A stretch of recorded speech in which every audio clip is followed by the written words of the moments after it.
Écoutez la vidéo. Est-ce que le président de la CEI a fait du cas du président Laurent Gbagbo son affaire personnelle?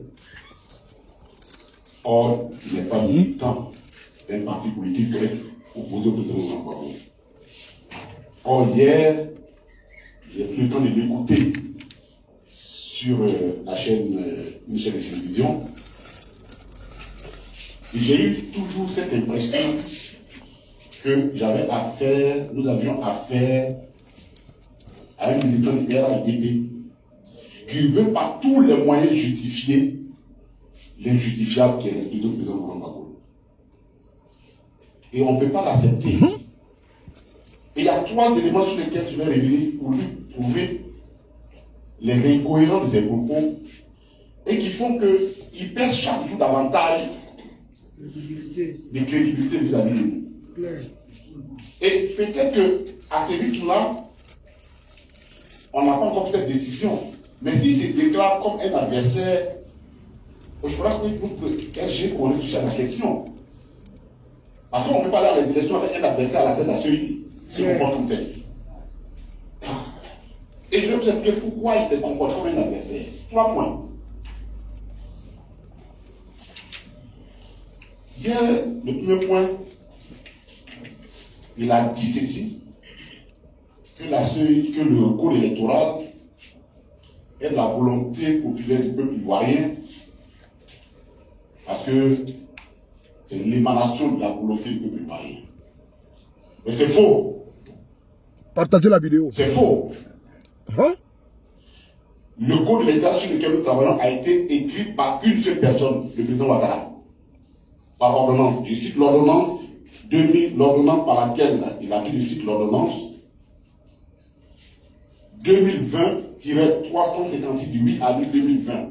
C'est-à-dire que l'Assemblée nationale dirigeait, elle était là, elle était disponible. C'est par ordonnance qu'il a pris cette décision. Donc c'est la volonté d'une seule personne.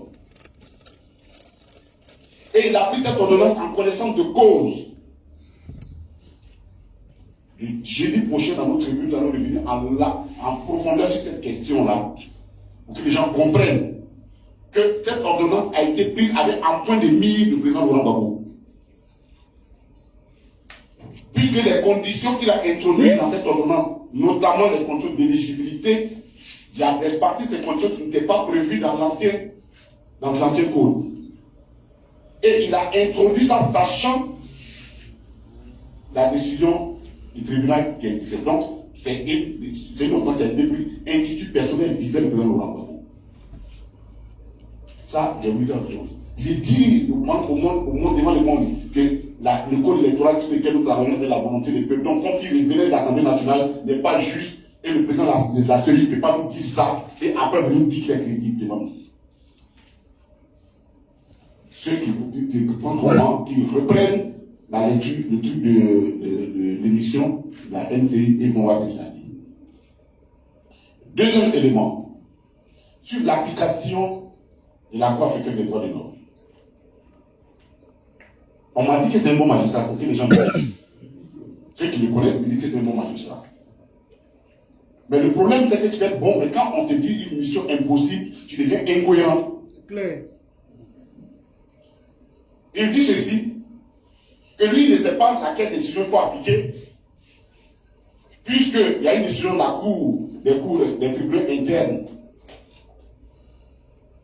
qui a confirmé la décision de la CEI concernant la validation du président Laurent Gbagbo en 2020, et qu'au terme de la Constitution, au terme du code électoral, cette décision du tribunal est insusceptible de recours. Et que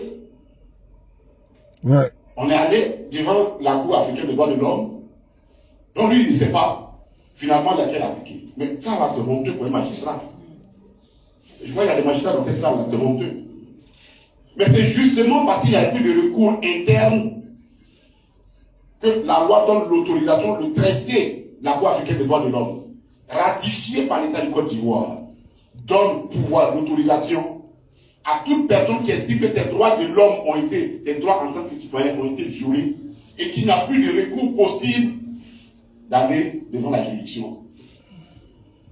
comment un magistrat, comment un président, la CEI peut dire des gens d'énormité là, et estimer que nous avons continué de croire en lui. Il n'y a pas d'embarras sur la question.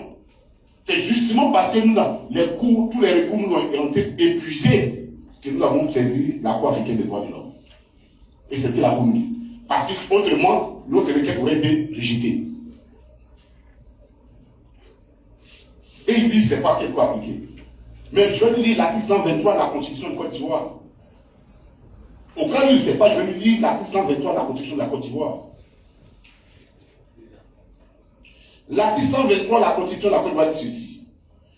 Les traités ou accords régulièrement signés et ratifiés dès leur publication ont, dès leur publication, une autorité supérieure à celle des lois, sous réserve pour chaque partie au traité, donc de l'application à son niveau, ce qu'on appelle la procédure.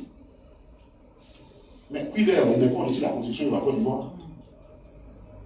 Donc, dire que lui, il ne peut pas quelle disposition appliquer entre la décision de la Cour africaine des droits de l'homme et une décision d'une cour interne, les deux choses soit il est de mauvaise foi, ou alors il s'est retrouvé juriste par hasard, par accident. Vraiment,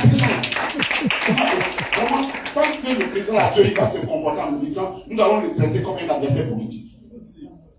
Parce que seul un militant endoctriné peut dire ce genre de choses là.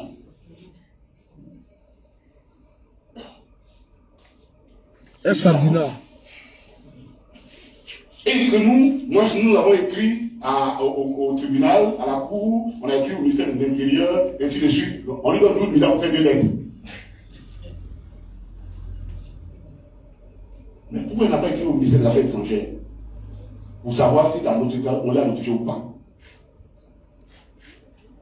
Troisième un autre élément lié à cette application-là.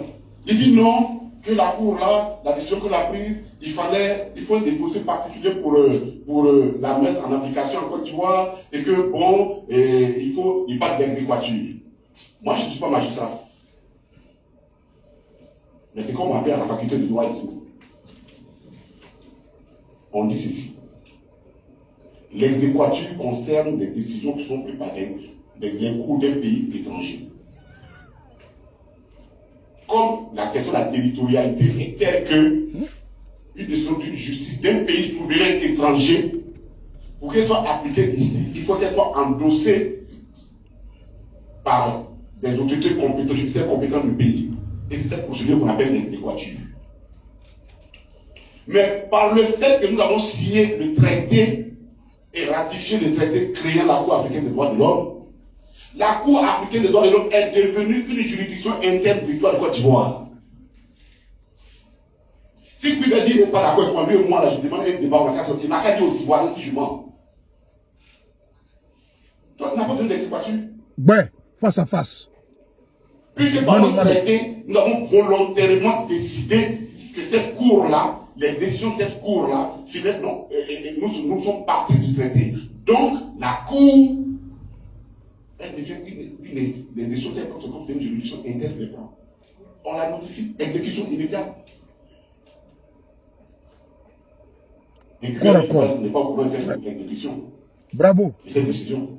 Lui, il a créé une jurisprudence dans l'application pour les cas qui en Côte d'Ivoire. Parce que les gens font des trucs, un matin, ils croient que nous, on a oublié. On va dire la jurisprudence qu'il a créée. On était candidats, Picard et moi, les deux candidats aux élections législatives sur 26 exilés. On est les deux qui l'ont rejeté. Et l'argument de la notoriété publique, qu'il était une autorité publique, que nous n'étions pas sur le territoire, nous n'étions pas résidents en Côte d'Ivoire. On est à la question, et les autres? Il dit non, les autres, ce n'est pas aussi des autorités publiques. Nous, là, c'est une autorité publique. On est du conseil. Et chaque jour, on nous traquait. Évidemment, bon, c'était une autorité publique, on n'était pas là. Et pourtant, nous avons produit des certificats de résidence. En bonne et due forme, que nous n'avons pas fraudé. Mais Puibert a décidé, lui, d'autorité, de ne pas d'aller, qu'il a autorité pour ne pas tenir compte de ses certificats de nationalité, des certificats de résidence. Donc ça veut dire que Hubert est capable, lui, sur la base des informations qu'il a, de refuser même de dire, monsieur le ministre, le document que m'avait envoyé pour dire que le président Laurent Gbagbo n'est pas l'actif, moi, Hubert, là, je sais qu'il y a une cour africaine des droits de l'homme, puis c'est des notoriétés publiques. Il n'y a plus de décision. Une chose, moi, Hubert, il va le faire. J'aurais compris sa cohérence. Parce que si tu peux avoir une conviction sur une autorité publique, qui en Côte d'Ivoire ne sait pas qu'il y a une cour africaine des droits de l'homme qui a demandé que le président Laurent Gbagbo soit intégré?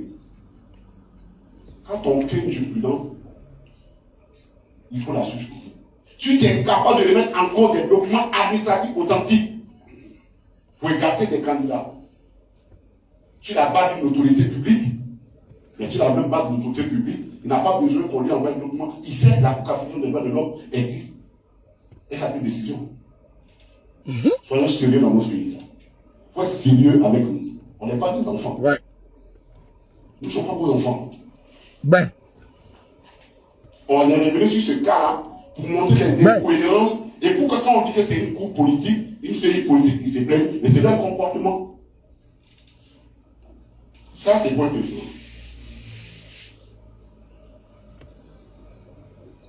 Et l'article 4 de la loi qui crée la CEI est clair. La CEI peut s'informer par tout moyen sur une situation. Elle peut s'informer. Elle va plus loin pour dire, s'il demande des autorités qui refusent de lui donner l'information, elle peut saisir l'autorité supérieure. Article 4.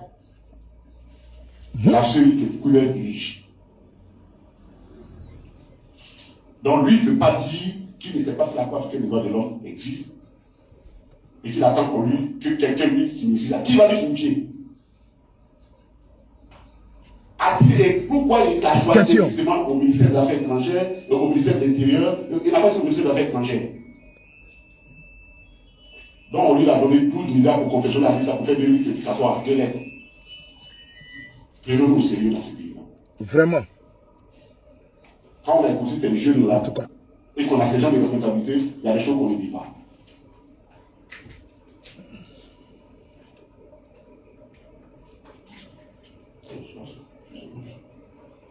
Et le dernier point, c'est la base du cas Soro.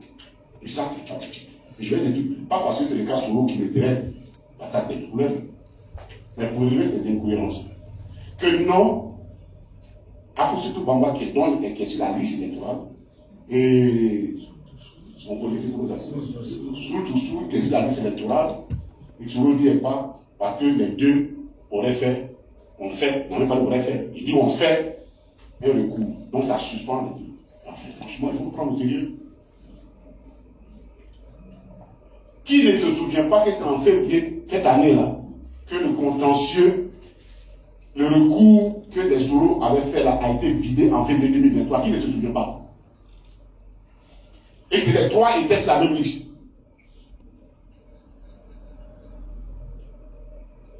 Donc, s'il y avait un recours qui existait, pourquoi la radio Soro en 2020? Puisque le recours était suspendu. Et puis c'est en 2023 on l'a suspendu. Ils l'ont vidé. Chers amis, on est ici sur ces cas-là. Et le jeudi, nous allons revenir en longueur pour dire pourquoi tout ça a été fait depuis le début, depuis le 10 avril, le 11 avril 2011. Pourquoi tout a été organisé contre une seule personne du président Laurent Gbagbo. On n'en dira pas plus aujourd'hui. On a voulu régler ces choses-là parce que comme c'est chaud, il ne faut pas être dans la confusion des Ivoiriens. Ce que Kouibé a dit, ce n'est pas vrai du tout. Ce n'est pas vrai du tout. Et comme ce n'est pas vrai, et je sais que ce n'est pas vrai, donc il est de mauvaise foi. Et donc il est militant. Claire. Voilà ce que je peux dire.